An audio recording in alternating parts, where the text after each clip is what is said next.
a bien longtemps, dans un pays lointain, vivait une jeune fille d'une grande beauté qu'on appelait Cendrillon. La mère de Cendrillon était morte depuis bien longtemps, et son père avait dû élever la petite tout seul. Un jour, son père décida de se remarier, et la vie de Cendrillon fut brusquement bouleversée. La nouvelle épouse de son père s'installa dans la maison avec ses 2 filles. Depuis le premier instant de leur rencontre, la belle-mère ne put supporter la vue de Cendrillon. Ses 2 filles et elle étaient extrêmement jalouses de la beauté de la jeune fille et de sa bonté. Les 2 sœurs étaient bien moins jolies que Cendrillon. Mais surtout, elles étaient grossières et mal élevées. Un jour, le père de Cendrillon dut quitter la maison et entreprendre un long voyage pour son travail. Au milieu de sa belle-mère et de ses vilaines filles, la vie de Cendrillon devint alors un enfer. Tandis qu'elle se promenait dans le jardin en compagnie des oiseaux qu'elle aimait tant, Cendrillon vit approcher sa marâtre. « À partir d'aujourd'hui, tu iras t'installer dans le grenier. Et tu t'occuperas du ménage dans la maison. Et puis je ne veux plus te voir te promener dans ces vêtements. » Cendrillon ne savait pas quoi dire. Impuissante, elle n'eut d'autre choix que d'obéir. Elle rassembla ses affaires et monta s'installer dans le grenier. À partir de ce jour, Cendrillon dut s'occuper toute seule de toutes les tâches de la maison. Elle avait beau être épuisée, ni sa belle-mère, ni les 2 sœurs n'avaient jamais pitié d'elle. « Lave le sol mieux que ça, tu ne vois pas qu'il est encore sale de ce côté? Et tu ne t'es pas occupé du linge. À cause de toi, je n'ai plus rien à me mettre. » Cendrillon n'avait pour amis que les souris et les petits oiseaux qui venaient la voir à sa fenêtre. Quand elle avait trop froid la nuit, elle descendait discrètement les escaliers pour aller se réchauffer devant la cheminée auprès des cendres chaudes. Ainsi les jours passaient. Un jour, une annonce exceptionnelle fut faite dans tout le royaume. Notre prince va donner un grand bal au château. Toutes les jeunes filles à marier du royaume sont conviées par sa majesté à participer à ce bal. Quand elles entendirent cette annonce, les 2 vilaines sœurs se précipitèrent chez elles pour avertir leur mère. « Vous devrez être les plus belles jeunes filles du bal. Il faut que le prince choisisse l'une d'entre vous. » « Comme ça, nous vivrons tout au palais, n'est-ce pas, mère ?»« Nous devons vous trouver des robes et des souliers dignes de cette occasion, mes filles. Venez, nous allons faire des emplettes. » La marâtre et ses filles quittèrent la maison. Cendrillon, qui avait tout entendu, les regarda s'en aller, le visage triste. Les préparatifs durèrent plusieurs jours. Les 2 sœurs s'étaient fait faire des robes de bal. Chaque jour, elles s'admiraient dans leur miroir et se disaient « Nous serons les plus belles jeunes filles du bal. »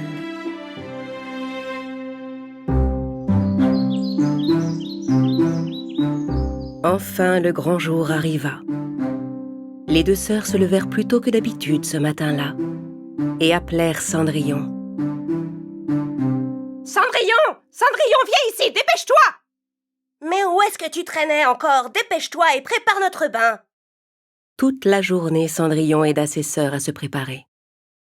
« Aïe! Plus doucement, tu vas m'arracher les cheveux. Oh !»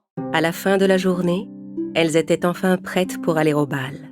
« Vous êtes magnifique. Oui, vous êtes magnifique. » Cendrillon rassembla tout son courage et demanda à sa belle-mère. « Pourrais-je aller au bal, moi aussi ?»« Qui, toi ?»« Eh bien, ils ont bien dit que toutes les jeunes filles étaient conviées. » Regarde-toi, c'est ça ta robe de bal? Le prince cherche une fiancée, ma pauvre fille, pas une servante. Venez, mes filles, nous allons être en retard pour le bal. Et toi, assure-toi d'avoir fini ton travail avant de te coucher. La marâtre et ses filles se mirent en route pour le palais. Restée seule à la maison, Cendrillon se mit à pleurer. « peux pas aller au château. Si mes parents étaient là, jamais les choses ne se seraient passées comme cela. » À cet instant, elle vit apparaître une lueur étincelante. Cendrillon ne comprenait pas d'où venait cette lumière. Elle la regarda fixement, et soudain, au milieu du halo de lumière, elle vit surgir une magnifique fée. « Allons, ma belle Cendrillon, ne pleure pas. Toi aussi, tu vas aller au bal du palais. » Cendrillon n'en croyait pas ses yeux. Sous le choc, elle demanda « Mais comment? Regardez à quoi je ressemble. » « Ne t'inquiète pas, fais-moi confiance, je suis là pour t'aider. Apporte-moi une grosse citrouille du jardin et 7 belles souris. » Cendrillon ne comprenait pas pourquoi la fée lui faisait une telle demande, mais elle obéit sans discuter. D'abord, elle alla à la cuisine et prit une grosse citrouille. Puis elle monta au grenier pour chercher ses amis les souris et redescendit avec elles. Avec sa baguette magique, la fée transforma la citrouille en un magnifique carrosse. Puis elle se tourna vers les souris. Elle changea l'une d'entre elles en cocher et les 6 autres en 6 superbes chevaux blancs.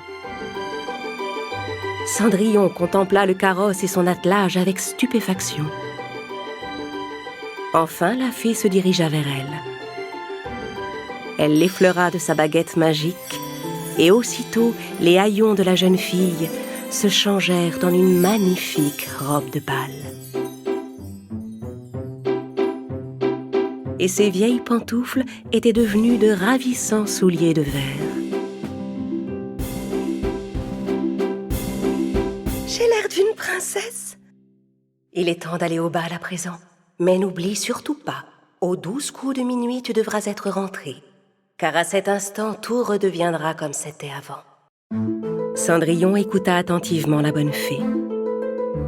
Puis elle monta dans le carrosse et se mit en route en direction du château.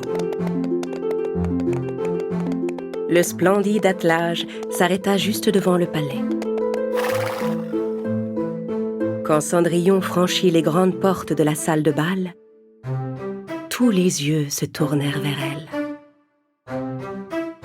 Elle était si belle et si élégante. Même la marâtre et ses 2 filles ne pouvaient détacher les yeux de cette beauté. Bien sûr, elles ne pouvaient pas la reconnaître. Soudain, le prince apparut en haut des marches. Au milieu de toutes les jeunes filles venues assister au bal, il ne vit que Cendrillon. À peine eut-il posé les yeux sur la belle jeune fille, il en tomba aussitôt amoureux. Sous les regards curieux de l'assemblée, il descendit l'escalier et se dirigea lentement vers elle. Les 2 sœurs étaient toutes excitées de voir le prince s'approcher d'elles. « Oh, il vient vers moi. Mais non, il vient vers moi, regarde. » Mais le prince passa devant elle sans les regarder et s'arrêta devant Cendrillon. « Charmante jeune demoiselle, voulez-vous m'accorder cette danse ?» Cendrillon acquiesça poliment.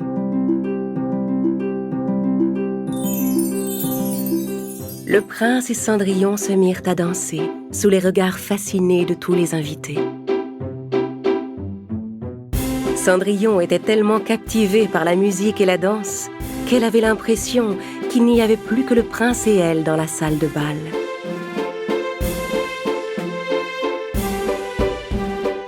Ils dansèrent toute la soirée sans s'arrêter.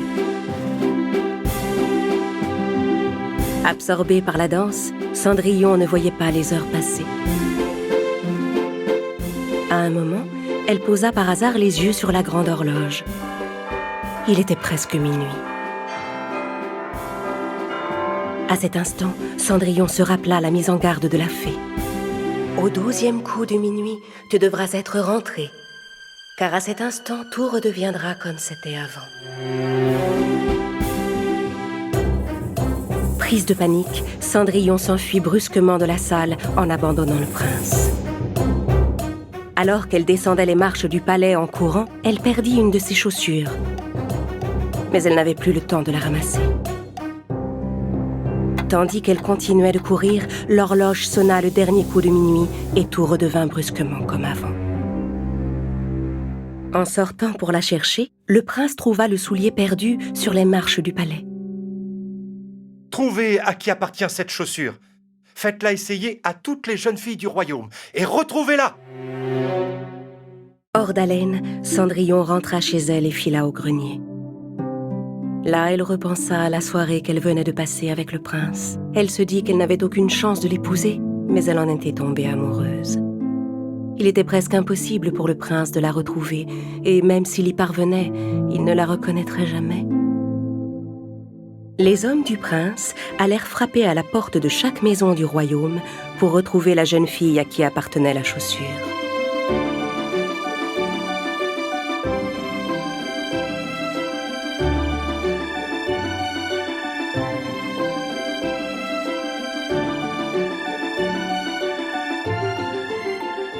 Mais le soulier n'allait à aucune d'entre elles. Enfin, les hommes du prince arrivèrent à la maison de Cendrillon. En voyant le carrosse royal s'arrêter devant la maison, la jeune fille fut folle de joie. Mais alors qu'elle s'apprêtait à sortir de sa chambre, sa belle-mère apparut sur le seuil. « Où comptes-tu aller? Tu voudrais peut-être essayer la chaussure ?» Avec un rire sarcastique, la belle-mère enferma Cendrillon dans le grenier. « Non, arrêtez, ne faites pas ça! Ouvrez la porte, je vous en supplie! » Tu es ridicule! Qu'est-ce qu'un prince pourrait bien avoir en commun avec toi? Les hommes firent d'abord essayer la chaussure à l'aînée des deux sœurs, mais elle avait le pied trop long. Regardez, vous avez vu, elle me va parfaitement. Puis ils firent essayer la chaussure à la cadette, mais elle avait le pied trop gros. Je devrais peut-être essayer l'autre pied? Mais quoi qu'elle fasse, la chaussure était trop petite. Pendant ce temps, Cendrillon tentait par tous les moyens de s'échapper de sa chambre, mais la fenêtre était trop haute. La pauvre jeune fille fondit en larmes. La voyant pleurer, ses amis les souris s'approchèrent d'elle. « Ma méchante belle-mère m'a enfermée ici. Il faut lui prendre la clé. » Une des souris se glissa sous la porte et s'élança dans l'escalier. La marâtre était en train de raccompagner les hommes du prince qui s'en allaient. Revenez donc demain. Elles ont tellement dansé, leurs pieds sont tout gonflés. La souris sauta sur la jupe de la belle-mère, se faufila dans sa poche pour y dérober la clé et fila au grenier. Puis elle glissa la clé sous la porte. Folle de joie, Cendrillon ramassa la clé, ouvrit la porte et dévala les escaliers. Mais comment es-tu sortie? Attendez. Moi aussi, je voudrais essayer la chaussure. La marâtre et ses deux filles éclatèrent ensemble d'un rire hystérique. Il suffit! Les ordres du prince sont clairs, nous devons faire essayer la chaussure à toutes les jeunes filles. Quand Cendrillon glissa son pied dans le soulier, tout le monde fut stupéfait. La chaussure lui allait parfaitement. Jeune fille, cette chaussure est-elle bien la vôtre? Cendrillon acquiesça. Veuillez nous suivre au palais, je vous prie. Les gardes accompagnèrent Cendrillon jusqu'au palais, puis la conduisirent auprès du prince. Dès qu'il croisa son regard, le prince reconnut la jeune fille avec qui il avait dansé. Il prit ses mains dans les siennes. « Enfin, vous voilà, ma princesse. Voulez-vous m'épouser ?» Avec des larmes de joie, Cendrillon accepta la proposition du prince. Ils se marièrent et vécurent heureux pour toujours.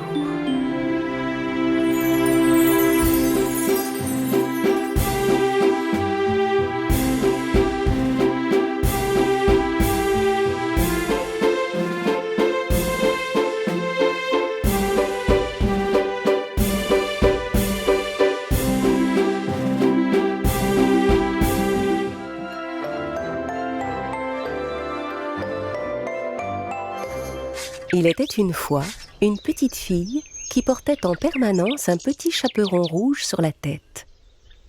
C'est pourquoi tout le monde l'appelait le petit chaperon rouge. Ma chérie? Oui, maman. Tu sais que ta grand-mère est malade. Tu voudrais bien lui porter les biscuits que j'ai préparés et ces herbes fraîches que j'ai cueillies pour elle? Bien sûr, maman, je m'en occupe. La petite fille, coiffée comme toujours de son petit chaperon rouge, se mit en route pour la maison de sa grand-mère. Ne t'écarte pas du chemin en traversant la forêt des petits lapins, Lui dit sa mère alors qu'elle s'éloignait. Le petit chaperon rouge s'enfonça dans les bois en chantant gaiement des chansons. Mais pourquoi on l'appelle la forêt des petits lapins?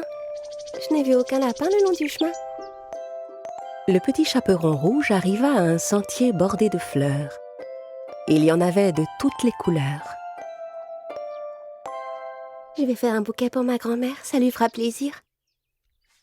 À mesure que le petit chaperon rouge cueillait les fleurs, elle s'écartait peu à peu de son chemin sans s'en rendre compte. À un moment, elle entendit un bruit dans les fourrés. Soudain, un grand méchant loup s'approcha d'elle. Le petit chaperon rouge eut si peur en voyant le loup juste devant elle qu'elle en lâcha le panier qu'elle transportait. Le loup s'approcha et ramassa les biscuits qui étaient tombés par terre. Puis il tendit le panier au petit chaperon rouge. La petite fille était stupéfaite par ce geste inattendu du loup. Oh, merci beaucoup. De rien, où vas-tu comme ça, fillette? Chez ma grand-mère. Elle habite tout au bout de la forêt, dans la petite maison jaune. Elle ne se sent pas bien, alors je lui apporte ses biscuits et des herbes. Ah, vraiment? Au fait, vous pouvez m'appeler le petit chaperon rouge. Tout le monde m'appelle par ce nom. Tu sais quoi, je vais partir devant et aller prévenir ta grand-mère que tu arrives. Ça te laissera le temps de finir ton joli bouquet. Au même instant, il entendit le coup de fusil d'un chasseur qui s'approchait et détala aussi vite qu'il put. Le petit chaperon rouge regarda autour d'elle un moment et, se rendant compte qu'elle était perdue, elle se mit à pleurer. Entendant ses pleurs, le chasseur s'approcha et vint à sa rencontre. Qu'est-ce que tu fais toute seule ici, fillette? C'est très dangereux, ces bois. Je sais de quoi je parle, crois-moi. Je suis à la recherche d'un grand méchant loup qui rôde par ici depuis un bon bout de temps. Le petit chaperon rouge était tout honteuse de ne pas avoir écouté sa maman et de s'être écartée du chemin en traversant la forêt. C'est pourquoi elle n'osa pas dire au chasseur qu'elle avait rencontré le loup. Oui, mais je voulais juste apporter des biscuits à ma grand-mère de l'autre côté de la forêt et je me suis perdue. Dans ce cas, petite, je vais t'accompagner jusque chez elle. Et ensemble, ils se remirent en chemin. Au même moment, le loup prit un raccourci à travers les bois et arriva à la maison de la grand-mère. Il frappa à la porte. La grand-mère appela de l'intérieur. Qui est là?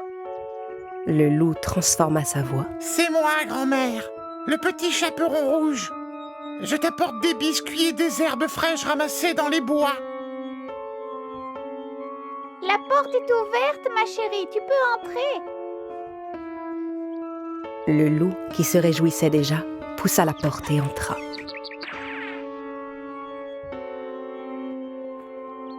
Quelques instants plus tard, le petit chaperon rouge et le chasseur arrivèrent à leur tour. Maintenant, va, ma petite. Cours vite retrouver ta grand-mère à l'intérieur.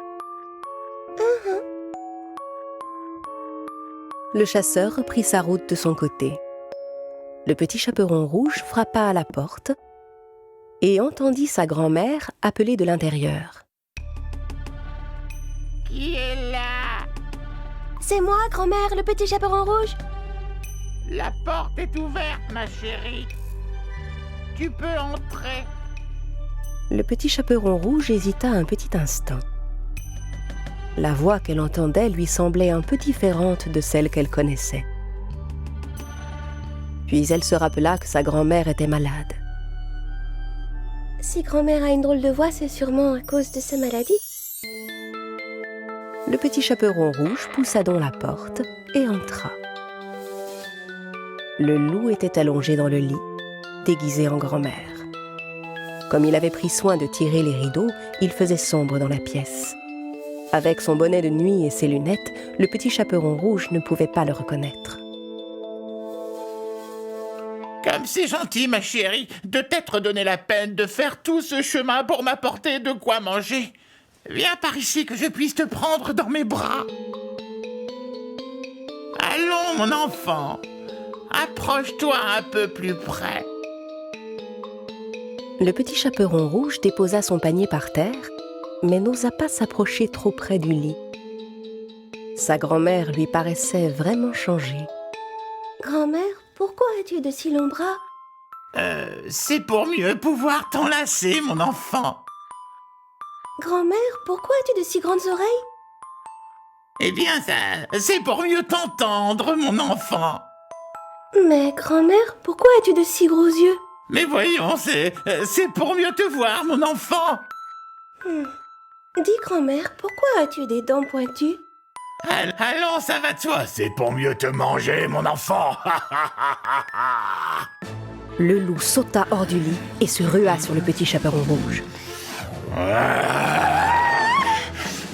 La fillette comprit alors que ce n'était pas sa grand-mère qu'elle avait trouvée dans son lit, mais le grand méchant loup qu'elle avait rencontré en chemin. Heureusement, le chasseur entendit les cris du petit chaperon rouge. Et il se précipita vers la maison. Il entra chez la grand-mère et assomma le loup aussitôt.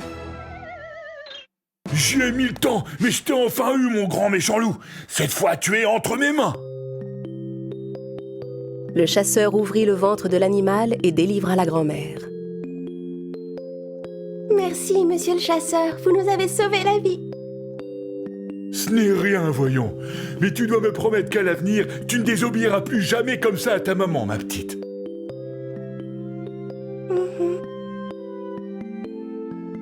La grand-mère, affamée, dévora tous les biscuits que sa petite fille lui avait apportés. Et avec les herbes fraîches, elle se fit une bonne tisane qui la remit immédiatement sur pied. Le petit chaperon rouge promit à sa grand-mère que plus jamais elle ne se laisserait duper de cette manière par un grand méchant loup. La fillette reprit la route dans l'autre sens pour rentrer chez elle, en chantonnant gaiement. En chemin, elle croisa à nouveau le loup que le chasseur avait obligé à nettoyer toute la forêt. En voyant le petit chaperon rouge, le vilain loup eut vraiment honte de ce qu'il avait fait. Et la forêt des petits lapins redevint ce qu'elle était auparavant, pleine de joie, de fleurs et de petits lapins. La Belle au bois dormant. Il était une fois un heureux royaume où vivait un roi et une reine qui n'avaient qu'un seul désir pour parfaire leur bonheur, celui d'avoir un jour un enfant. Le roi et la reine avaient bon cœur, et ils savaient au fond d'eux que leur souhait le plus cher serait un jour exaucé. Or, ce jour finit par arriver, et ils eurent une petite fille. Comme elle était lumineuse comme le soleil du matin, ils appelèrent la petite princesse Aurore. Le roi et la reine décidèrent d'organiser un grand bal pour fêter leur joie et la naissance d'Aurore. Tout le monde fut invité, même les fées qui vivaient dans la forêt mystérieuse. Mais le roi et la reine firent une terrible erreur. Ils oublièrent d'inviter une autre fée. Tous les habitants du royaume, tous les rois et les reines des royaumes voisins, vinrent offrir leurs présents et leurs meilleurs vœux à la petite Aurore. Puis ce fut au tour des 12 fées. Les fées firent de magnifiques présents à Aurore. Avec leurs baguettes magiques, elles offraient à l'enfant tout ce qu'on peut souhaiter dans le monde. À la fin, il ne restait plus que 3 fées qui venaient offrir leurs présents. Elles lui firent cadeau de dons merveilleux. Que toute la beauté du monde t'accompagne pour toujours, petite princesse. Jolie petite princesse, moi je t'offre la joie éternelle. Que jamais tu ne sois triste, mais que tu sois toujours la plus heureuse du monde.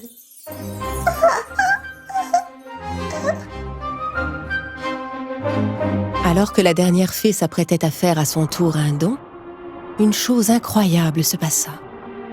Toute la salle de bal fut soudain envahie d'une étrange fumée verte.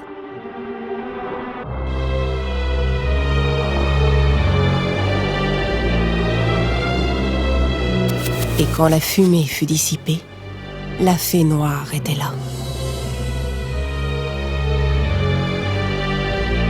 Le roi demanda qui était cette fée qui venait troubler leur belle cérémonie. Mais les autres fées la reconnurent aussitôt.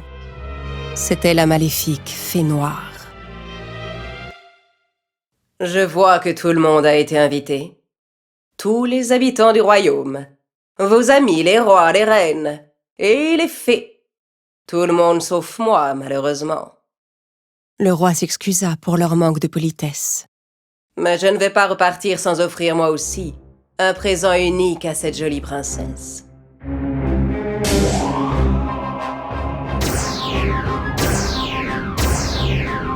La plus belle des princesses grandira dans la joie, l'amour et l'admiration de tous ceux qui l'entoureront. Mais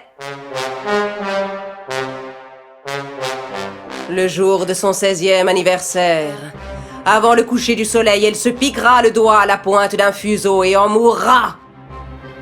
Emparez-vous de ce monstre! Ordonna le roi. Mais la fée noire disparut dans un rire diabolique.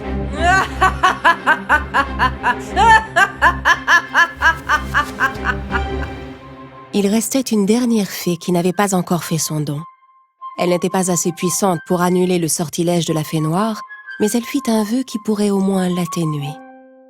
Je ne peux annuler ce sort, mais je peux en changer l'issue. Tu ne mourras pas quand tu te piqueras, mais tu plongeras dans un profond sommeil dont seul un baiser d'amour pourra te réveiller. Et voici mon présent. Le roi, pour tenter d'échapper malgré tout au sortilège, ordonna que chaque aiguille, chaque fuseau, ou quoi que ce soit qui puisse piquer le doigt, soit saisi et brûlé dans la cour du château.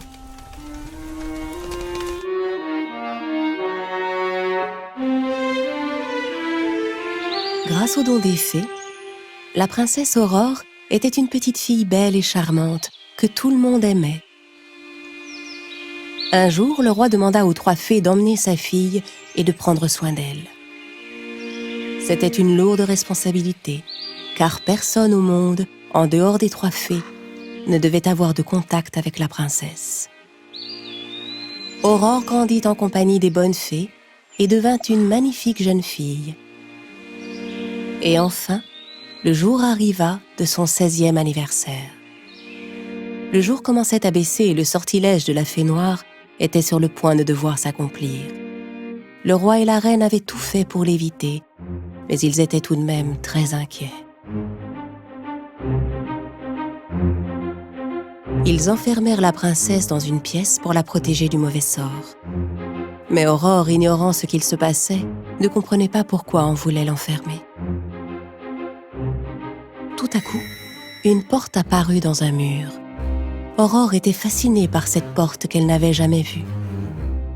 De l'autre côté de la porte, elle entendit d'étranges bruits. Curieuse et sans avoir conscience du danger, elle franchit la porte.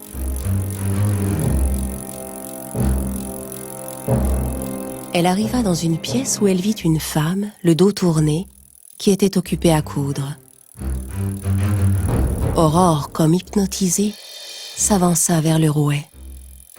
Et alors que le soleil commençait à se coucher, la princesse toucha le fuseau et la malédiction de la fée noire s'accomplit. Ce qui devait arriver arriva. Aurore se piqua le doigt et s'écroula sur le sol, plongée dans un profond sommeil.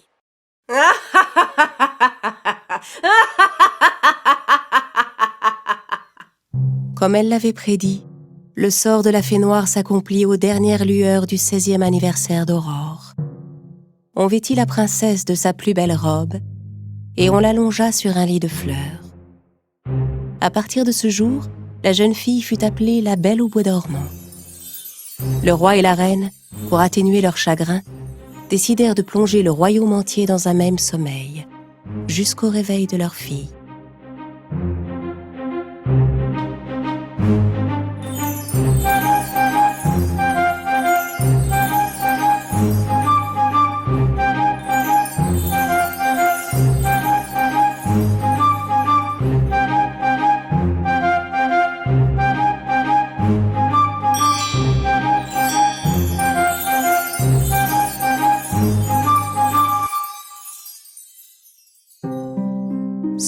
temps passèrent.